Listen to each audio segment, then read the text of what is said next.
The prophecies of Ezekiel are some of the most vivid, powerful and haunting visions found in all of Scripture. Spoken during the desperate days of the Babylonian exile, Ezekiel's words were aimed at a people who had lost everything: their land, their temple, their sense of national identity, and even their hope.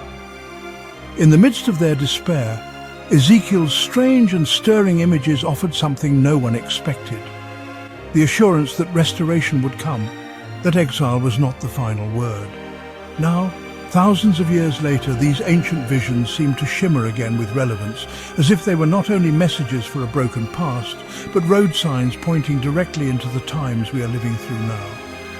If we truly are approaching the end of days, as so many signs suggest, then Ezekiel might just be the map that points the way. Let's pause for a moment.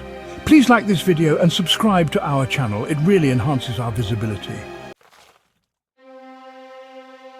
One of Ezekiel's most famous visions is the Valley of Dry Bones.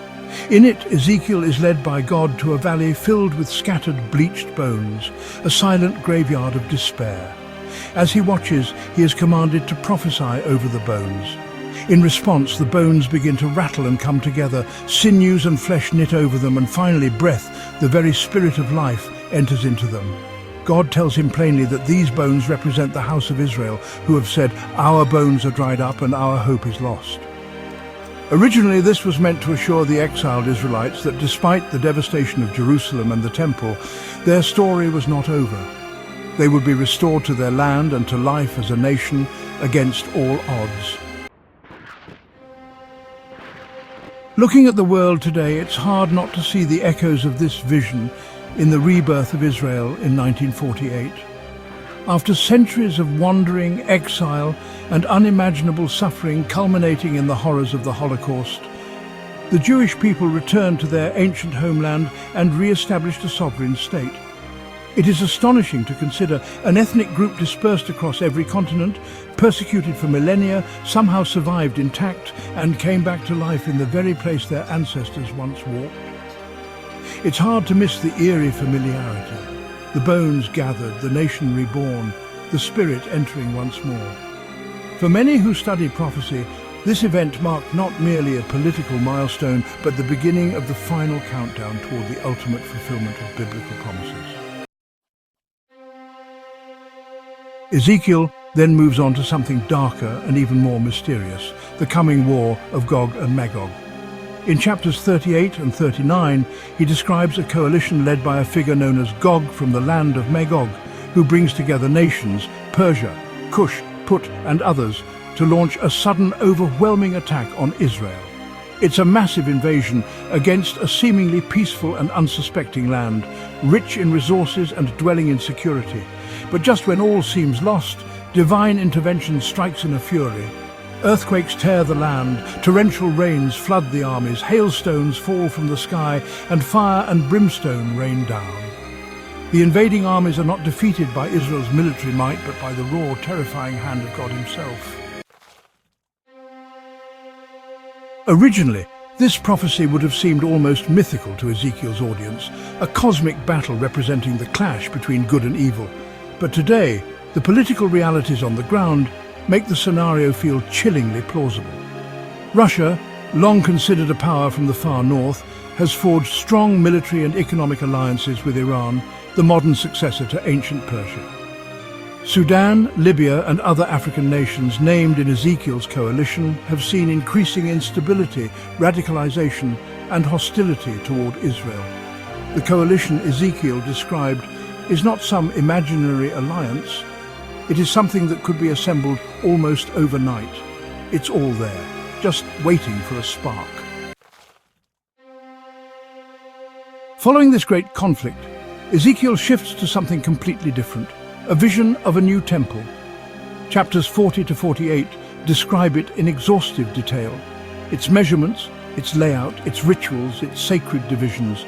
This temple is not a restoration of Solomon's temple or the Second Temple, but something entirely new, something altogether grander and infused with divine perfection. Originally, this vision was meant to reassure the exiles that they would once again worship God properly, that their relationship with him would be fully restored. In our time, the dream of rebuilding the temple is alive and growing stronger by the year. Organizations like the Temple Institute in Jerusalem have already reconstructed many of the sacred vessels and priestly garments needed for temple service. Detailed architectural plans have been drawn. Red heifers necessary for purification rituals are being bred. Religious fervor surrounding the Temple Mount continues to simmer just beneath the surface of political discourse, sometimes exploding into outright confrontation. The construction of a third temple, which once seemed unthinkable, now feels like a real possibility. A moment that, if it comes, could ignite a global firestorm and fulfill yet another layer of Ezekiel's vision. Ezekiel also gives a piercing and specific prophecy against the city of Tyre, saying it would be utterly destroyed and never fully rebuilt. Historically, this prophecy came true with shocking precision. After long sieges, Tyre fell to Nebuchadnezzar, and later Alexander the Great literally scraped its ruins into the sea to build a causeway to its offshore island. To this day, the grandeur of ancient Tyre lies buried under rubble and waves. This exact fulfillment is a quiet but potent reminder that Ezekiel's prophecies aren't loose allegories or symbolic fables. They are specific, detailed, and most importantly, literal. If his words about Tyre came true so precisely, it forces us to take his yet unfulfilled prophecies about the end times with deadly seriousness. If we are indeed standing near the end of days, the sequence Ezekiel described might unfold like this. Israel, strong but increasingly isolated, will continue to prosper beyond the expectations of its enemies. Tensions with northern and eastern powers will simmer and then explode. One day, an alliance, perhaps led by Russia, Iran and others, will launch a sudden massive assault on Israel. Israel will appear alone and vulnerable, caught off guard. Yet in that moment of greatest peril, God will intervene dramatically. Earthquakes, plagues, infighting among the enemy ranks, and environmental disasters will destroy the invading armies in a way that no military strategist could predict. The miraculous defeat of Gog's forces would be an event so staggering that it would shock the world to its core. Faith would surge among some, while fear and rage would spread among others. The geopolitical balance would shift overnight. In the wake of that miracle, Israel would find new confidence, perhaps emboldened to take steps it had long hesitated to take. The rebuilding of the temple could follow, either by international agreement, sheer force of will, or divine providence. But the rebuilding would not come without cost.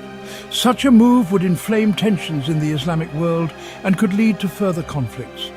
It could pave the way for the rise of a charismatic world leader, a peacemaker at first, but one who ultimately brings about darker days, as other scriptures hint. Yet Ezekiel's vision does not leave us in endless war and despair. His final chapters speak of a restored land, a healed world, and a river of life flowing from the temple, bringing healing to everything it touches. They speak of a renewed covenant between God and his people, a world where the presence of God is tangible and unmissable. If we have eyes to see and ears to hear, Ezekiel's visions suggest that history is not random or meaningless. It is a story, an intricate, deliberate narrative with a direction and a destination. The dry bones have already begun to stir. The alliances of Gog are whispering in the corridors of power. The temple's foundations may soon be set in stone. We are not merely living through history. We might be standing at the threshold of its final, most astonishing chapter. Thank you for watching. Remember to like and subscribe. Feel free to leave a comment. Please ring the subscription bell to be notified when we post new videos.